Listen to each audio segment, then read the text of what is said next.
Selamat malam semua sahabat-sahabat Yuk Mengajar dimanapun berada. Selamat bertemu kembali di dalam kita beribadah keluarga. Kita bersyukur kalau Tuhan masih berikan kesempatan kepada kita untuk kita senantiasa mencari Tuhan, dan kita mau belajar terus untuk merenungkan kebenaran firman Tuhan.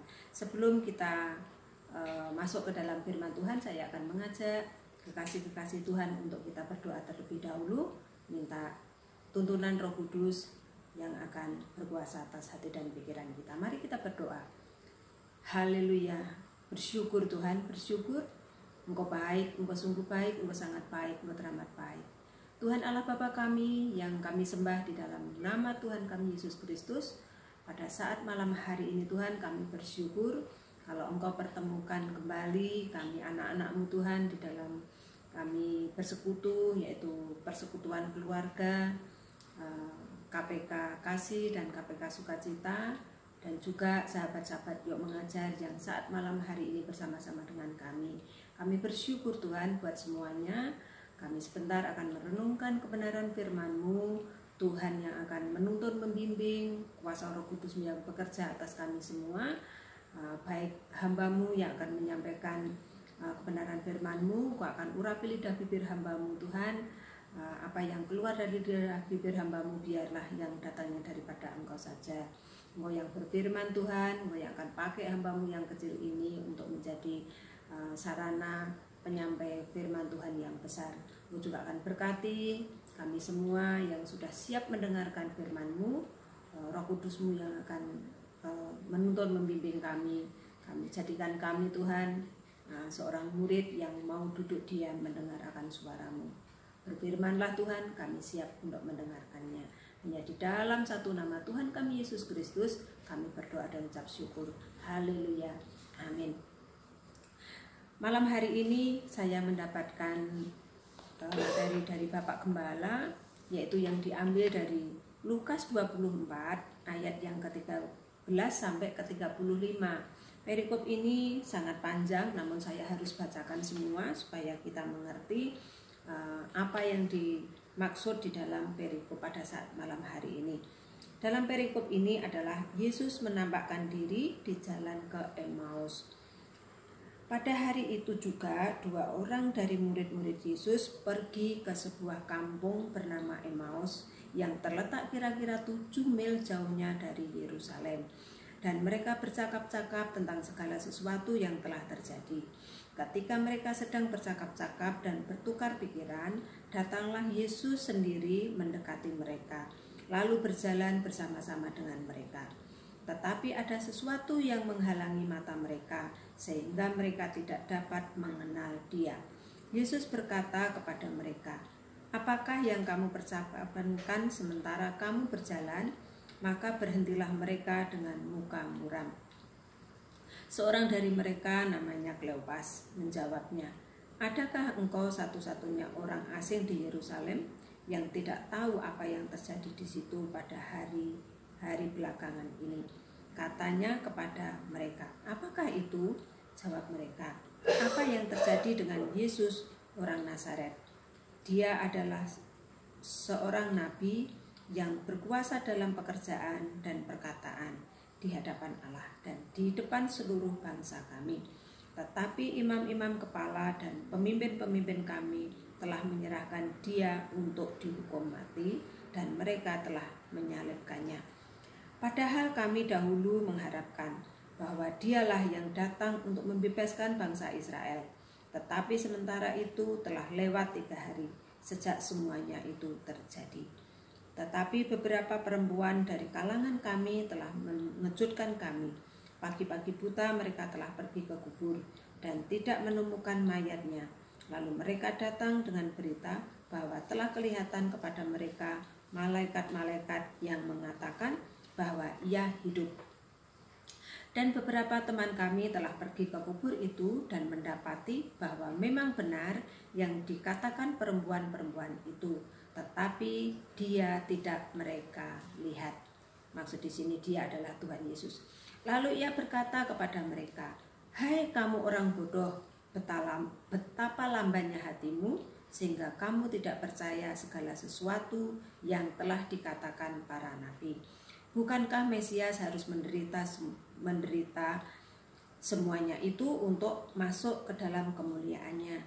Lalu ia menjelaskan kepada mereka apa yang tertulis tentang dia dalam seluruh kitab suci, mulai dari kitab-kitab Musa dan segala kitab nabi-nabi.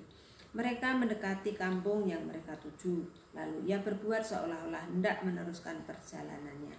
Tetapi mereka sangat mendesaknya, katanya, "Tinggallah bersama-sama dengan kami, sebab hari telah menjelang malam dan matahari hampir terbenam." Lalu masuklah ia untuk tinggal bersama-sama dengan mereka. Waktu ia duduk makan dengan mereka, ia mengambil roti, mengucap berkat, lalu memecah-mecahkannya dan memberikannya kepada mereka. Ketika itu terbukalah mata mereka dan mereka pun mengenal dia, tetapi ia lenyap dari tengah-tengah mereka. Kata mereka seorang kepada yang lain, "Bukankah hati kita berkobar-kobar ketika ia berbicara dengan kita di tengah jalan dan ketika ia menerangkan kitab suci kepada kita?" Lalu bangunlah mereka dan terus kembali ke Yerusalem. Di situ mereka mendapati ke-11 murid itu. Mereka sedang berkumpul bersama-sama dengan teman-teman mereka. Kata mereka itu, "Sesungguhnya Tuhan telah bangkit dan telah menampakkan diri kepada Simon." Ayat yang ke-35. Lalu kedua orang itu pun menceritakan apa yang telah terjadi di tengah jalan dan bagaimana mereka mengenal dia pada waktu ia memecah-mecahkan roti. Amin. Pada saat malam hari ini saya berikan judul renungan ini, yaitu kedagingan membutakan mata iman. Saya ulangi, kedagingan membutakan mata iman. Itu judul renungan untuk malam hari ini. Bapak Ibu yang terkasih, ketika kita merenungkan di dalam perikop firman Tuhan pada saat malam hari ini, kita masing-masing bisa mengecek diri kita. Berapa lamakah kita menjadi pengikut Kristus? Sudah berapa lama kita menjadi orang Kristen? Sungguh-sungguhkah kita di dalam mengenal Dia? Pertanyaan itu yang bisa menjawab adalah kita masing-masing, pribadi lepas pribadi. Seberapa jauh kita mengenal Dia?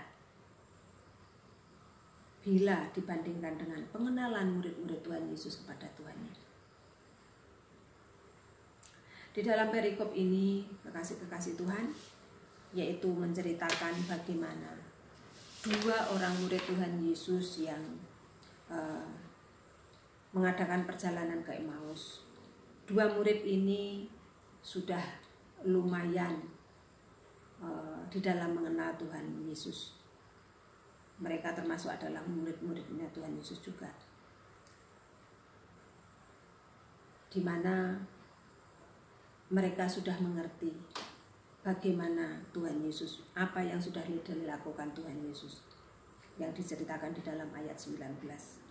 Bahkan mereka memiliki pengharapan kepada sosok seorang Yesus, sebagaimana pengharapan Yahudi terhadap Mesias yang ditulis di dalam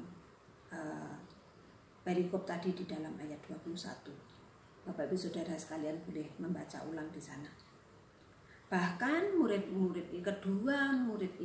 kedua orang ini pun juga sudah sering mendengar pengajaran Tuhan Yesus, sudah sering mendengar apa yang diajarkan Tuhan Yesus, yaitu mengenai penderitaan dirinya, penderitaan Tuhan Yesus demi penebusan dosa umat manusia. Terus apa saja yang diajarkan Tuhan Yesus kepada murid-muridnya? Yuk kita akan tengok, kita akan baca di dalam Lukas 9 ayat yang ke-22 dan ke-44. Ayat yang ke-22. Dan Yesus berkata, "Anak manusia harus menanggung banyak penderitaan dan ditolak oleh tua-tua, imam-imam kepala, dan ahli-ahli Taurat, lalu dibunuh dan dibangkitkan pada hari ketiga. Itu ajaran yang Tuhan Yesus sampaikan. Kemudian ayat yang ke-44 kita akan simak bersama-sama. Saya akan bacakan untuk sahabat-sahabat semua. Dengarlah dan camkanlah segala perkataanku ini. Anak manusia akan diserahkan ke dalam tangan manusia. Ini adalah ajaran yang senantiasa Tuhan Yesus sampaikan kepada murid-murid untuk mempersiapkan diri, yaitu tentang penderitaan Tuhan Yesus sebelum Tuhan Yesus disalib. Tuhan Yesus sudah mengajarkan, memberi pengertian kepada murid-muridnya dengan tujuan supaya mereka juga mempersiapkan diri. Tetapi ternyata apa yang disampaikan oleh Tuhan Yesus, murid-murid ini tidak bisa mengerti. Mereka sudah mengerti bagaimana Tuhan Yesus di dalam kehidupan mereka, apa yang sudah dilakukan. Bahkan berita tentang kebangkitan pun Tuhan Yesus sudah sampaikan kepada murid-muridnya juga. Coba kita akan baca di dalam Lukas 13 ayat yang ke-33. Itu ajaran yang disampaikan kepada murid-murid dari Tuhan Yesus sebelum Tuhan Yesus mati. Tetapi hari ini dan besok dan lusa aku harus meneruskan perjalananku, sebab tidaklah semestinya seorang nabi dibunuh kalau tidak di Yerusalem. Itu pesan Tuhan Yesus kepada murid-muridnya. Kemudian kita bisa baca lagi di dalam Lukas 18 ayat yang ke-31 sampai dengan yang ke-33. Yesus memanggil ke-12 muridnya lalu berkata kepada mereka, "Sekarang kita pergi ke Yerusalem, dan segala sesuatu yang ditulis oleh para nabi mengenai Anak Manusia akan digenapi." Jadi sinkronkan dengan ayat yang tadi kita baca di dalam ayat pasal yang ke-13 ayat 33. Jadi Anak Manusia itu Tuhan Yesus sendiri sudah dinubuatkan bahwa dia dibunuh di Yerusalem. Sebab ia akan diserahkan kepada bangsa-bangsa yang tidak mengenal Allah, diolok-olokkan, dihina, dan diludahi. Dan mereka menyesah dan membunuh dia, dan pada hari yang ketiga ia akan bangkit. Sekali lagi, ini pun juga menyatakan Tuhan Yesus menyampaikan ajarannya bahwa nanti pada hari yang ketiga Tuhan Yesus akan bangkit. Tetapi ketika Tuhan Yesus memberitahukan pengajaran ini kepada murid-muridnya, ternyata mereka tidak mengerti apa maksud sesungguhnya yang disampaikan kepada Tuhan Yesus. Berita tentang kebangkitan sudah diberitahukan kepada murid-muridnya. Namun ternyata mereka hanya memiliki pengetahuan, tapi tidak menyadari apa itu makna yang terkandung di dalamnya, apa yang diajarkan Tuhan Yesus. Sehingga Tuhan Yesus harus menguraikan kembali satu persatu yang tertulis di dalam Lukas 24 ayat yang ke-25 sampai dengan yang ke-27. Lalu ia berkata kepada mereka, "Hai kamu orang bodoh, betapa lambannya hatimu sehingga kamu tidak percaya segala sesuatu yang telah dikatakan para nabi.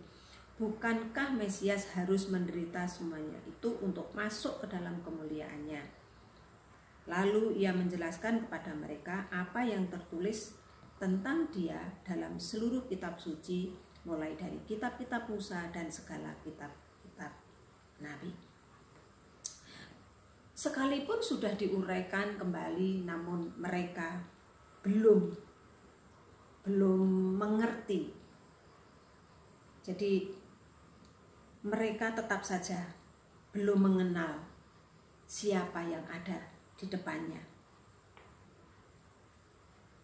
Bahkan Lukas menyatakan ada sesuatu yang menghalangi mata mereka, yang tertulis di dalam ayat 16. Nanti Bapak Ibu Saudara bisa baca di sana. Apa itu yang menghalangi mata mereka?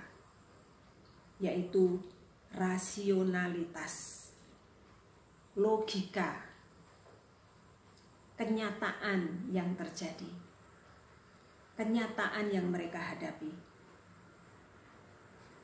Mereka tidak bisa menerima berita kebangkitan Tuhan Yesus dengan akal sehat mereka. Mereka lupa apa yang sudah dikatakan Tuhan Yesus, apa yang sudah diajarkan Tuhan Yesus. Logika mereka yang main karena melihat kenyataannya. Atau perasaan putus asa yang begitu dalam. Karena apa? Mereka berharap, mereka memiliki pengharapan kepada Tuhan Yesus, kepada Yesus Kristus untuk melepaskan bangsa Israel. Tapi kenyataannya apa yang mereka hadapi? Justru dia mati, dibunuh, digantung di kayu salib. Itu kenyataan yang terjadi. Itu yang membuat murid-muridnya lamban untuk mengingat apa yang sudah Tuhan Yesus ajarkan, apa yang sudah Tuhan Yesus sampaikan sebelum Tuhan Yesus mati. Jadi daging mereka yang muncul. Karena itulah, karena logika kita, karena pikiran kita yang main, kedagingan kita yang main, sehingga membutakan mata iman kita. Kita tidak percaya lagi apa yang dikatakan Tuhan Yesus, bahwa memang dia harus mati dibunuh, tetapi pada hari yang ketiga dia akan bangkit. Berita itu kepada murid-muridnya tidak diingat. Pengajaran itu dilupakan, sehingga iman mereka pun goyah. Bukankah kita sebagai anak-anak Tuhan juga sering mengalami hal seperti itu? Ketika kita ada di dalam permasalahan, padahal kita sudah sering ditolong Tuhan, kita sudah sering diberikan jalan keluar setiap persoalan di dalam hidup kita dari Tuhan. Namun ketika kita diizinkan ada satu masalah dan itu tidak kunjung selesai, kita lupa janji Tuhan. Kita lupa bahwa Tuhan itu Tuhan yang bertanggung jawab. Ketika Tuhan berjanji, Tuhan pasti menggenapi. Kita lupakan hal itu.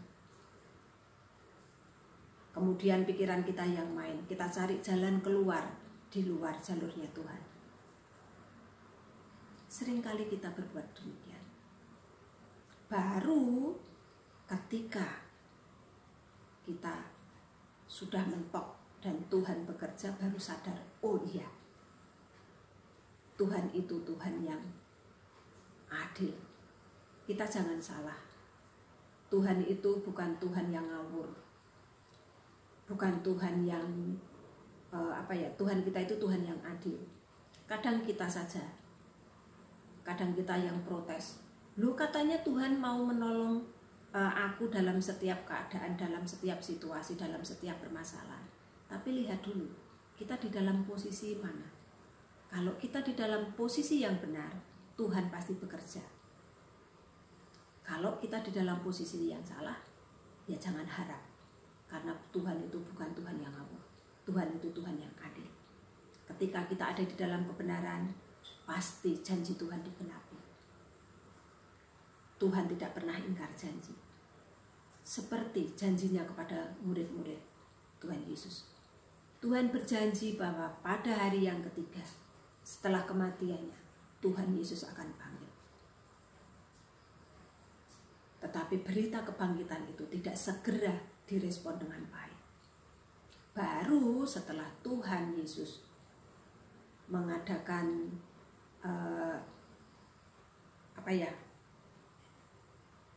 meragakan ulang, yaitu perjamuan terakhir bersama-sama dengan murid-muridnya. Barulah murid-murid itu sadar bahwa yang di hadapannya adalah Tuhan yang sudah bangkit, Yesus yang sudah bangkit, Yesus yang sudah berjanji bahwa Dia pada hari yang ketiga akan bangkit. Bukankah kita juga seperti itu? Kita percaya kalau sudah ada bukti.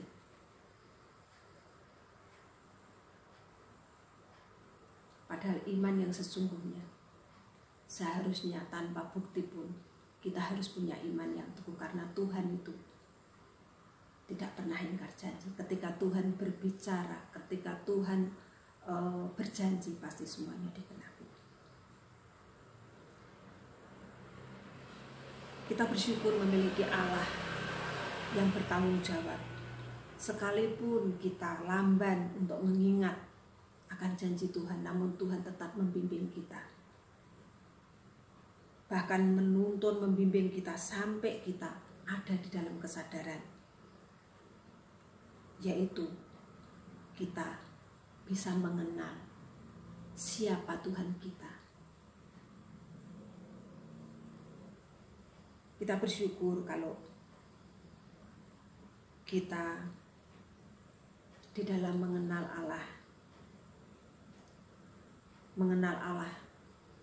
di dalam kebenaran, mengenal Dia dengan kebenaran, itu adalah merupakan satu anugerah buat kita. Karena dosa kitalah itu yang menghalangi kita bisa mengenal Tuhan. Karena dosa kitalah yang membutakan mata iman kita. Jadi kita bersyukur kalau kita dibenarkan oleh Tuhan. Sekalipun kita adalah manusia yang berdosa, namun Tuhan yang sudah rela mati di atas kayu salib untuk menebus segala dosa kita. Kita mau hidup menjadi anak-anak Allah, menjadi anak-anak yang senantiasa mengenal siapa Allah kita. Kita mau membuka diri kita kepadanya, bersedia untuk percaya akan firman-Nya, bersedia percaya untuk apa yang sudah dijanjikannya dengan iman penuh. Karena itulah yang menjadi kunci kita bisa mengenal Allah. Kita mau renungkan firman-Nya, kita mau pegang perintah-Nya, dan kita mau lakukan apa yang menjadi ketetapan-ketetapannya. Ada pujian yang indah, yang syairnya begitu luar biasa, dan itu yang seharusnya kita lakukan, yaitu pujian yang mengatakan, ku renungkan firman-Mu siang dan malam, ku pegang perintah-Mu dan ku lakukan. Enak sekali. Dan itu yang seharusnya dilakukan anak-anak Tuhan. Kalau kita ingat akan firman Tuhan yang disampaikan oleh Bapak Aris kemarin, yaitu di dalam Amsal 13 ayat 13. Jangan meremehkan firman, karena kita akan menanggung akibatnya. Tetapi barang siapa menaati firman, ia akan mendapatkan balasannya. Memang betul. Jadi kita bersyukur kalau kita masih diberikan kesempatan untuk kita terus belajar akan firman Tuhan. Mari kita pakai kesempatan yang ada. Kita mau renungkan firman-Nya, kita mau pegang firman-Nya, dan kita mau lakukan apa yang menjadi ketetapan-ketetapannya. Karena itulah yang akan membuat kita bisa mengenali Allah kita, yaitu Tuhan Yesus Kristus, Juru Selamat kita satu-satunya. Amin. Tuhan memberkati. Mari kita akan berdoa, kita mengucap syukur untuk renungan yang pada malam hari ini sudah kita terima. Tuhan Yesus, kami bersyukur buat malam hari ini. Kau kembali Tuhan, Kau berikan kesempatan untuk kami bisa merenungkan kebenaran firman-Mu. Hamba-Mu berhenti berbicara Tuhan, namun kami percaya Roh Kudus-Mu yang akan terus berbicara kepada kami setiap pribadi lepas pribadi. Apa Tuhan yang Engkau taruh di dalam hati kami mau renungkan itu, kami mau pegang janji-Mu, kami mau pegang perintah-Mu, dan kami mau lakukan itu dengan sepenuh hati kami. Karena dengan kami merenungkan firman-Mu, kami bisa mengenal Engkau lebih dalam dan lebih dalam lagi Tuhan. Ajari kami Tuhan untuk senantiasa kami terus bergaul karib dengan Engkau, sehingga kami akan semakin hari semakin dekat dengan Engkau. Pengenalan kami akan Engkau akan tambah dalam lagi Tuhan, dan tambah dalam lagi. Terima kasih Tuhan, terima kasih buat malam hari ini. Kami berdoa untuk kami semua yang sudah mendengarkan firman-Mu. Kami percaya firman yang sudah disampaikan tidak akan kembali dengan sia-sia.